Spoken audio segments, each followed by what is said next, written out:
Hi, beloveds. So here I am again.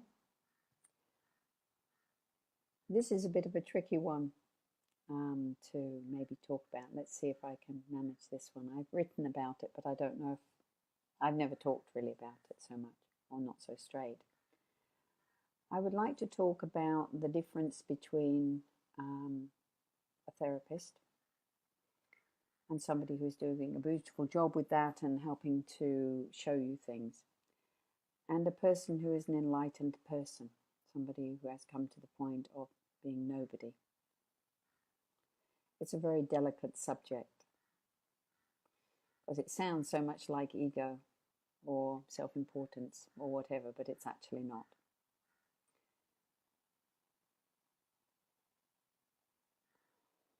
What I'm trying to talk about is about the difference in the way of working with people. A therapist is working with you on levels of structure, and they're helping you to unfold certain things.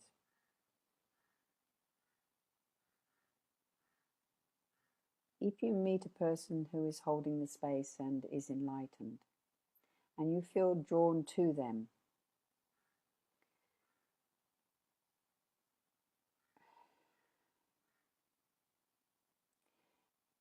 they are going to work with you on a totally different level.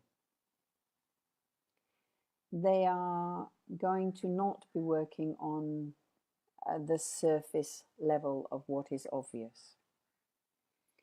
They may not even know what they are pointing to, what they're even trying to show you, because it's not their business to actually interfere with you.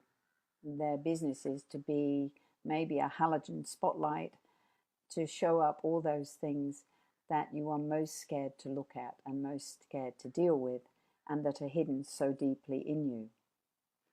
So, as I say, the surface levels can be dealt with through the methods of therapy, and to a certain point you can get to a certain level, and then if you're not very careful, you get very tricky and you know how to hide your stuff.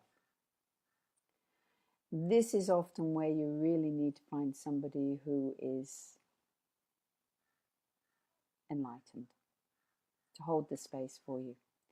Now, these people, you may be very drawn to them, you may love them, and at times you may really hate them. And because what they're going to do is you will trust them, and then at some stage it will start getting difficult. I was talking to another friend of mine who is also an enlightened man, and we were talking about this situation that we come up with. How is it to work? Having been a therapist, I know I can use the methods sometimes, but really I'm not working from there anymore. I'm working totally spontaneously, responding to the energy of somebody who comes towards me. And I have no idea often what I am going to work with them, or what will even come up, because really it's not my business to do that work. The business is just to put the light on something, or sometimes you've got an infected wound, you have to take the scab off the wound and clean the wound, and then that's going to be painful and that's not going to be pleasant. So I was talking to my friend and I said, in the beginning, when somebody feels pulled towards you, and they're pulled towards a magnetic energy of, actually probably it's the nothingness, the void, and they don't really know why they're pulled towards you. And in the beginning, it's like being at kindergarten or a very small school. The person takes great care. They say, okay, now it's time to sleep, and now it's time to have your food, and now it's time to go and have a shit, and I'll wipe your bottom. And then at some stage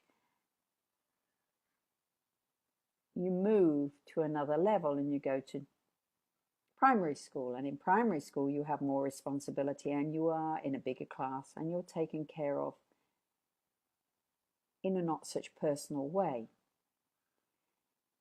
As you evolve and mature, you will then move into high school, And in high school, again, you will have more responsibility to do the homework and to do your own things. You will still have the person there.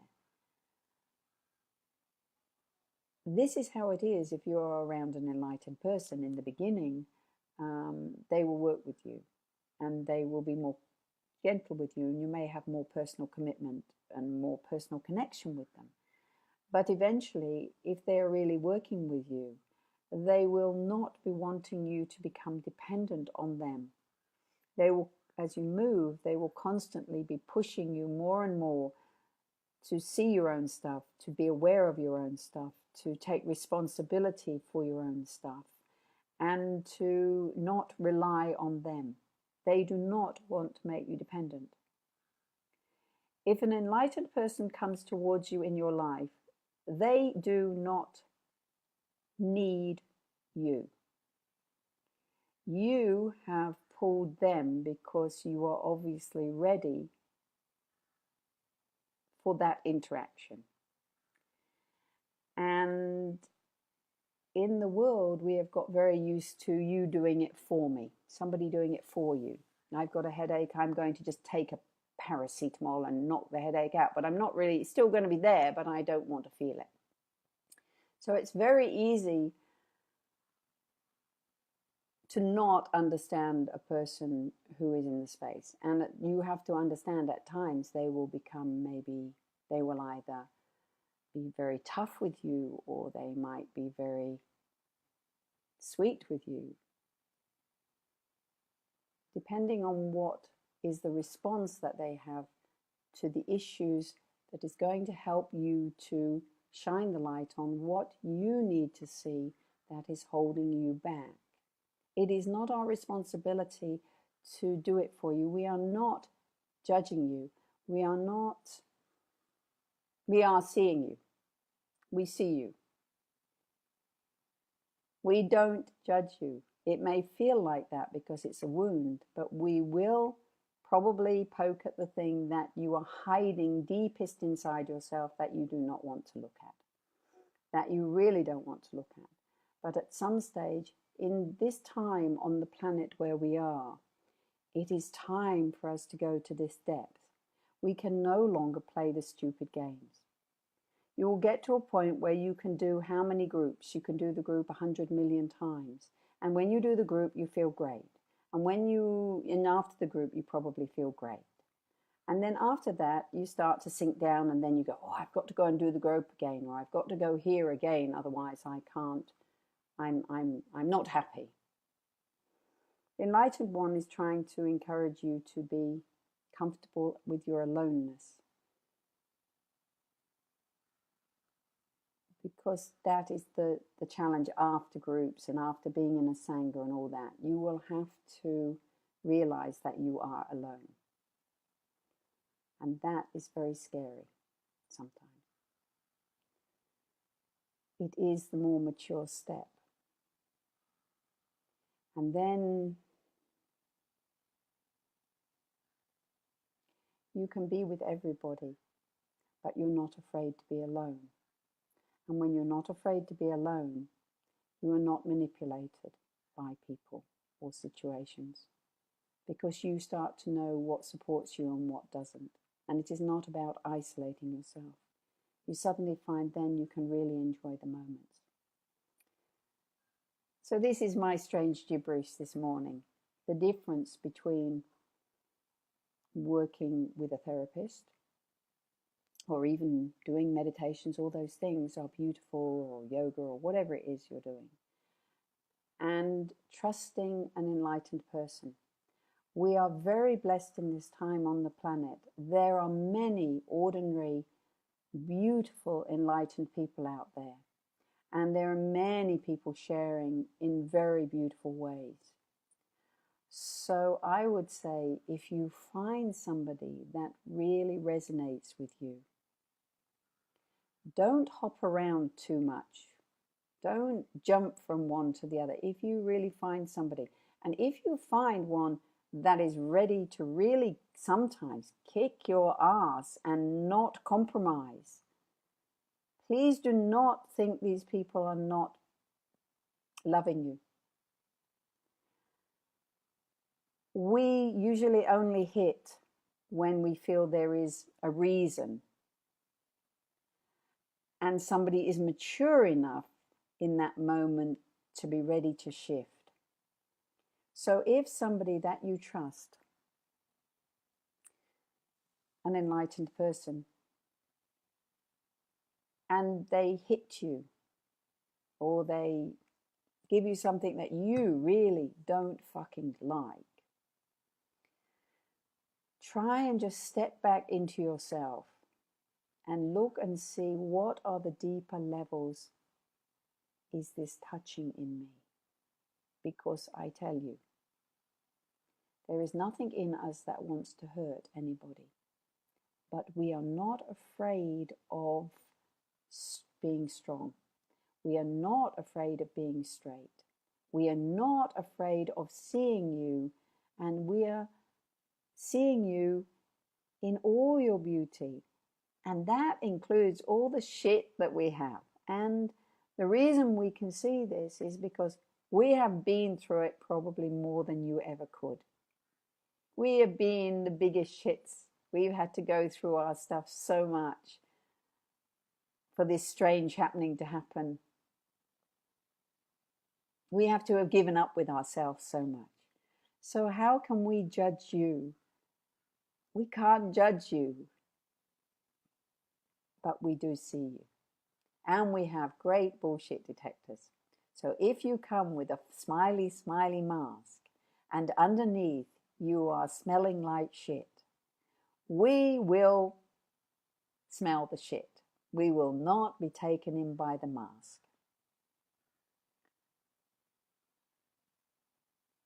So this is my gibberish. If you have found somebody that you respect and that holds the space for you, if it starts to become difficult with them, realize this is part of maturing and just see what it's touching in you, if you can. Don't hop around too much.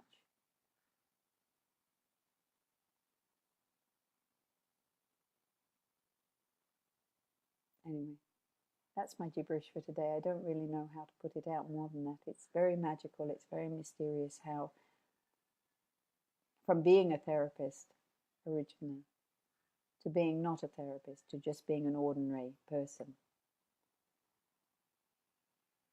The enlightened person is the most ordinary person you will ever meet. They don't need to change you. But if you come to them and you tell them that you are unhappy, if you come to them and you whine at them, if you come to them and cry on their shoulder, be ready that they will have enough courage to do what is necessary if you give them permission. And they may even do it even if you don't give them permission. And you will probably hate them for it. But be aware. They are the most sensitive of beings. We are the most sensitive of beings. And we don't care how you are. You can be however you want. But if you come and cry on us, then be ready that we are ready to show you something. Don't forget you've asked for it. We are not looking for you. And the enlightened one, or whoever you need on your path, will always be there when you need. You may have to walk through hard times because sometimes we have to do that to get to the point of really being ready to drop something or to see something. We have to get so fed up with ourselves.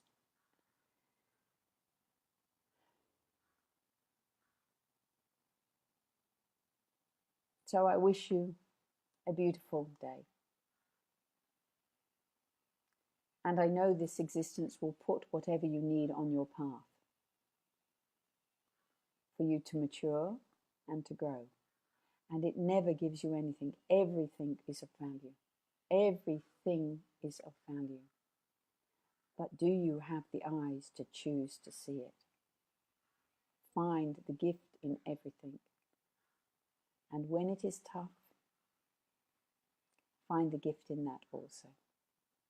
That will be your greatest gift, because this existence is not here to hurt you. It is only here to support you. And if you are asking to be aware, if you are asking for to be maybe, I don't know, happy or an enlightened person, I don't know what. Don't go for enlightenment, but because it'll come or not come. But be ready that you're ready to look back towards yourself and see, what is this touching in me? What is the gift of this? So, from Saturday afternoon, I think this is my gibberish number 15. I'll send you lots of love. We are so blessed. There are so many beautiful, enlightened people out there now. And it is possible for anybody to move into this space called enlightenment. It is possible, darlings. Don't ever think it's not possible. You don't have to just be a special one. You just have to be ready that this is important enough for you and make the effort. There is some effort needed, and then there is no effort needed. And then it is just an unfolding and a continual unfolding of everything that is you, that is the personality of you. I don't call it ego. I call it just our personality that's been very useful up until this point. So, darlings, love you. Have a most beautiful day. Don't ever think you're not loved.